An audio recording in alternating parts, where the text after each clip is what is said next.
ان اعلیٰ ظرف کے حامل لوگوں کو دیکھنے لگے، جن کے ظرف کا مقابلہ شاید کوئی نہیں کر سکتا تھا، اور وہ سب جانتے تھے یہ دارا کی وجہ سے ہے۔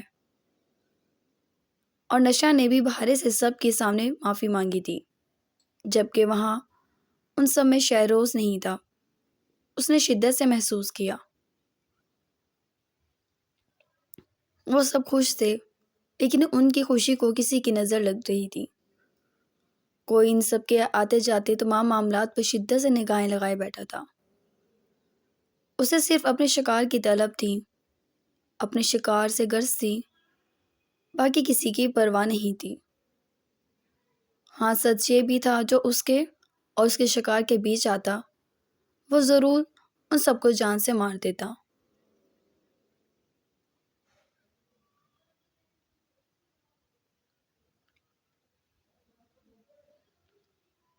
یہ لو، ڈی ایس پی کے آگے اس نے 5 لاکھ روپے رکھے اور پیچھے ہو گیا۔ مجھے ایکسٹرا سیکیورٹی چاہیے۔ ایکسٹرا سیکیورٹی کا مطلب یہ ہے کہ مجھ کو کوئی بھی بوسیدہ آدمی نہیں چاہیے، ویل ٹرینڈ اور چوکس، جن کی نظریں میرے گھر سے 10-10 کلومیٹر پر سے گزرتے ہوئے آدمی کی بھی خبر رکھیں۔ اس کے علاوہ یہ سیکیورٹی مجھے میری بہن کے گھر کی بھی ہونی چاہیے۔ دیکھو رضا، مجھے دونوں گھروں سے لاپرواہی نہیں چاہیے۔ تم کیمرے لگاؤ یا اپنے بندے کھڑے کرو، رات ہو یا دن، مجھے ایک پل کی لاپرواہی نہیں چاہیے۔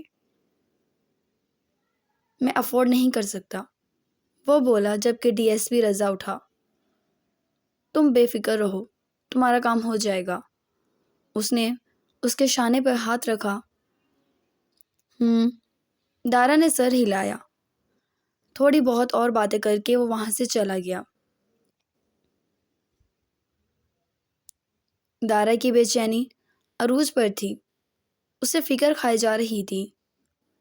اتنا گھٹیا شخص، اور سوال ہی پیدا نہیں ہوتا کہ وہ کوئی دوسرا حملہ نہ کرے۔ ایسا کیسے ممکن تھا؟ وہ عثمان کا انتظار کرنے لگا۔ اپنے آفس میں ٹہل رہا تھا۔ تقریباً 15 منٹ کے اس کے بقول طویل انتظار کے بعد عثمان سامنے آیا۔ اس نے گھڑی میں وقت دیکھا۔ سوری سر، وہ بولا، جبکہ دارا نے ذرا غصے سے اس کی بات کو اگنور کیا، اور اس کے بعد اس نے اس شہر کے تمام پاگل خانوں کے اگلے پچھلے ریکارڈ نکلوانے کا اسے آرڈر دیا۔ اس نے اسے دیکھا نہیں تھا، مگر ریکارڈ میں اس کی ہسٹری، اس کا نام اور اس کی اصل شناختی کارڈ شکل تو موجود ہوگی۔ کہیں نہ کہیں اس طرح روپوش نہیں ہو سکتا تھا وہ آدمی، جیسے وہ گلی گلی ڈھونڈ رہا تھا، جبکہ اس کے بہت قریب تھا وہ۔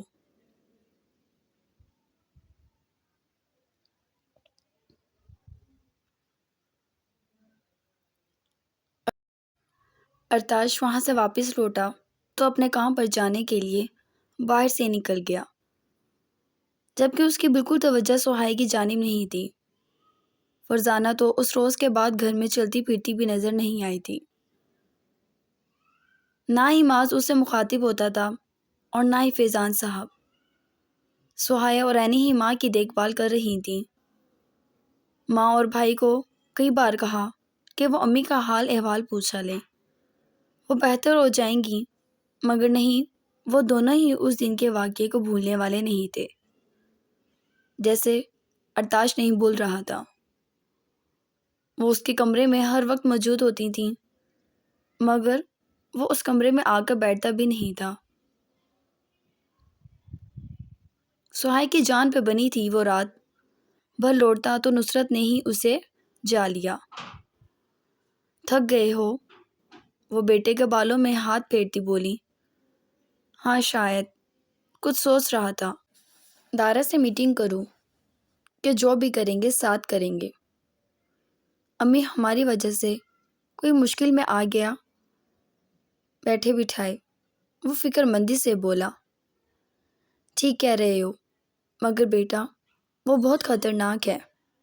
جس نے 2 جانوں کی جان لیتے ہوئے ایک لمحے کے لیے نہیں سوچا، وہ آگے بھی کچھ نہیں سوچے گا۔ وہ بولی،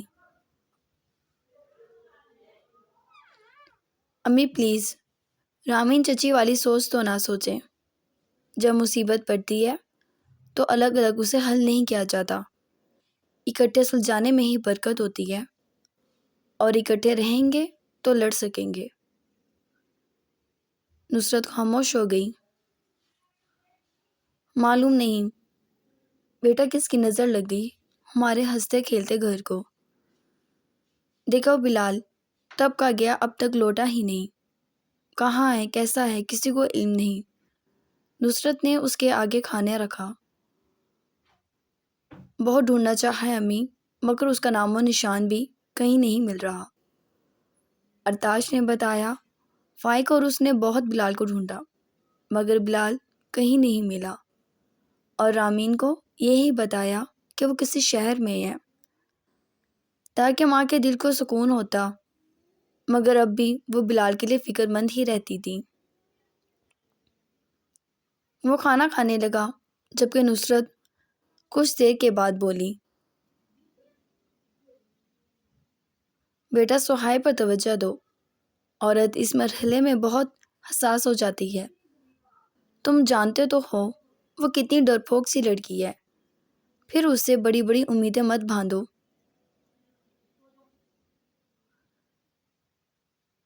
ماں، آپ کو لگتا ہے مجھے کبھی اولاد نہیں ہوگی؟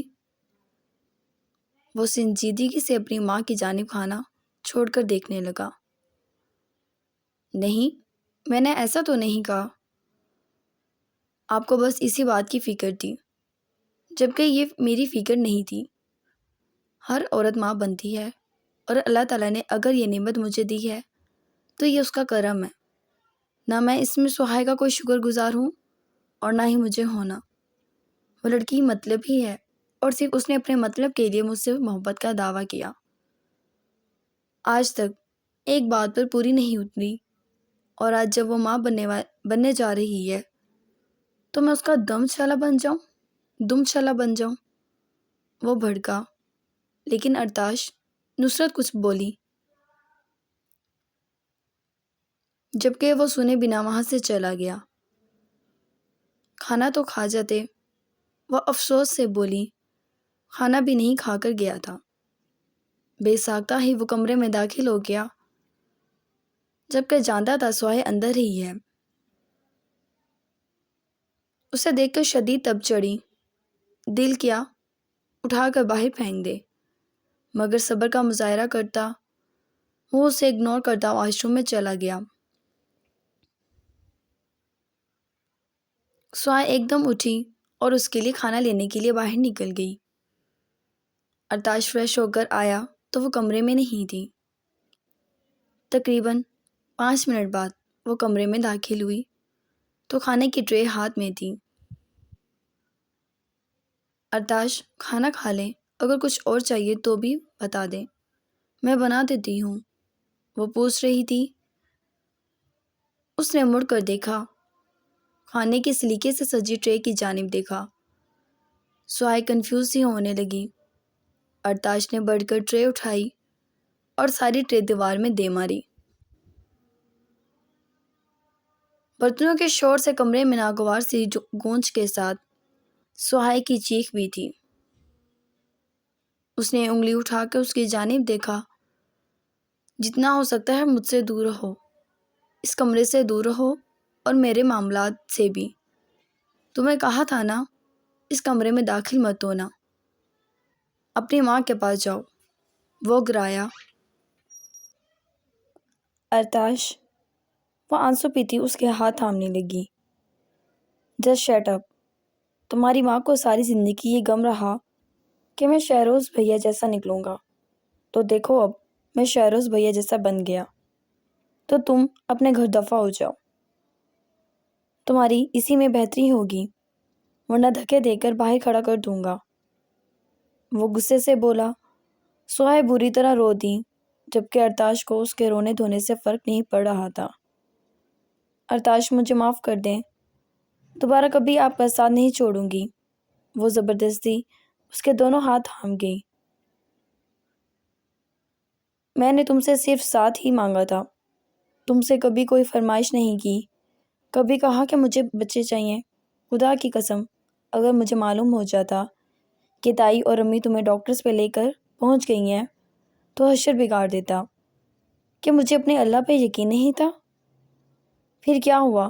کیا تمہاری کسی ڈاکٹر نے مجھے بچہ دیا؟ میں نے کبھی تم سے کسی چیز کی ڈیمانڈ نہیں کی اور تم سے ایک ساتھ مانگا۔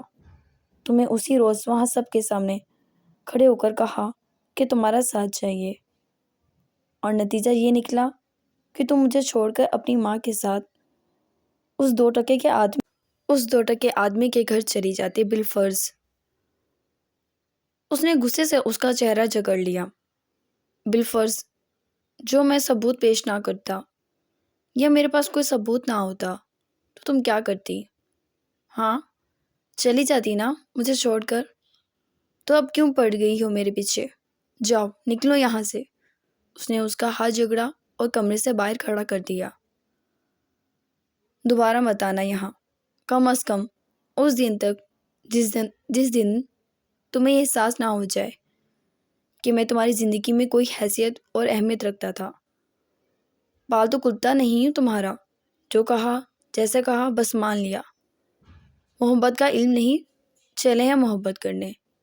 اس نے دروازہ کھینچ کر اس کے منہ پر دے مارا، جبکہ وہ جانتی تھی وہ جب غصے میں آ جائے تو اسے کئی گنا برا ثابت ہوتا ہے۔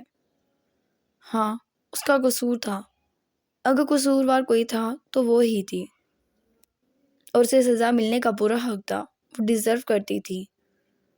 اپنی سزا سمجھ کے وہ خاموشی سے اینی اور ورشا کے پرانے کمرے میں چلی گئی، جس سے خود سے بھی خفا ہو گئی ہو۔ فائق آفس سے آیا تو دارا کی فکر سے بے چینی سے صوفے پہ بیٹھ گیا، جبکہ اینی سامنے بیڈ پہ بیٹھی موبائل یوز کر رہی تھی۔ اس نے اس پر بالکل توجہ نہیں دی۔ اینی کو بڑی زور سے لگی تھی یہ بات، بھلا اس قدر اسے اگنور کیسے کر سکتا تھا وہ؟ ہاں ٹھیک ہے، وہ اسے طلاق لینا چاہتی تھی، مگر اب جب پلان پوسٹ پون ہو ہی گیا تھا تو وہ اسے اگنور نہیں کر سکتا تھا۔ وہ اٹھی، فائق کے سامنے آئی، اور فائق بھی اپنی پریشانی میں اتنا مگن تھا کہ مجال وہ سامنے سیاہ لباس میں ایک لڑکی کھڑی اسے نظر آ جائے۔ اینی نے ایک دم اس کے ہاتھ سے موبائل کھینچا اور موبائل دیکھنے لگی۔ کیا بدتمیزی ہے یہ؟ وہ حیرانگی سے بولا۔ بیوی ہوں آپ کی، دیکھ سکتی ہوں آپ کا موبائل۔ وہ ادھر ادھر سے موبائل دیکھنے لگی۔ کافی اچھا موبائل تھا، جبکہ اس کے پاس تو بالکل ہی لوکل موبائل تھا۔ زیادہ ہی بیوی کا بخار نہیں چڑھ گیا تمہارے سر پر؟ موبائل واپس کرو، مجھے دارا کو کال کرنا ہے۔ ہاں ٹھیک ہے، لے لیجیے گا، میں کون سا مری جا رہی ہوں۔ وہ چڑھ کر موبائل پھینک کر دور ہو گئی۔ مینٹل۔ فائق کو بس ایک ہی یہ لفظ ملا تھا اس کے لیے۔ میں نے سن لیا ہے۔ وہ غصے سے دیکھنے لگی۔ تو دوبارہ سن لو، تم مینٹل ہو۔ وہ بھی غصے سے بولا۔ تو آپ کیا؟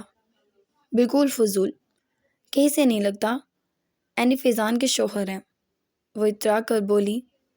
فائق سنجیدگی سے اس کی شکل دیکھنے لگا۔ اینی نے سر جھٹکا اور دوبارہ سیل فون اٹھا لیا۔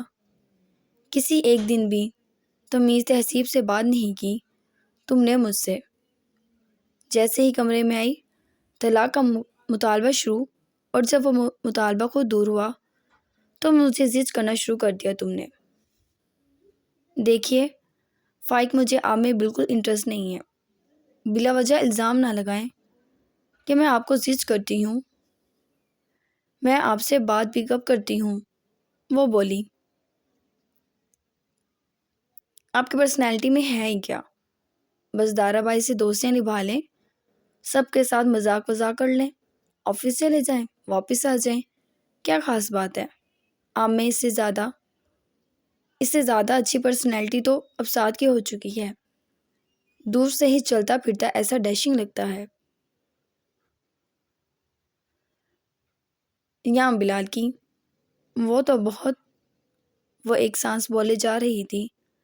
فائق خاموشی سے سن رہا تھا، اور جیسے ہی بلال کا نام لیا وہ بات آگے بڑھاتی کہ تھم گئی۔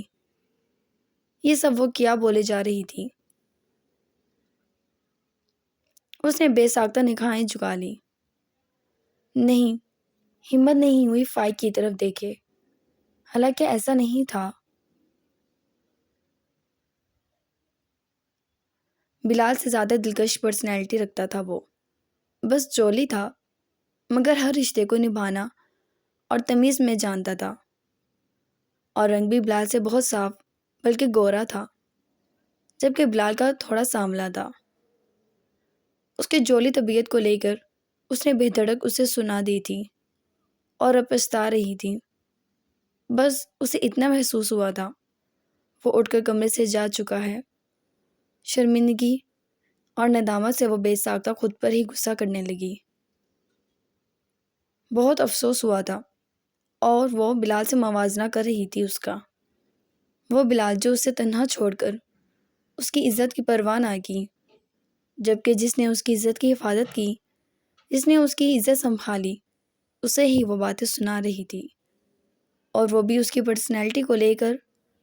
اس نے غصے سے ہی خود ہی 2-4 مکے تکیے پہ مار دی اور بند دروازے کو دیکھنے لگی۔ اس نے خود ہی اپنا موازنہ کر لیا اور شرمندہ ہی رہ گئی۔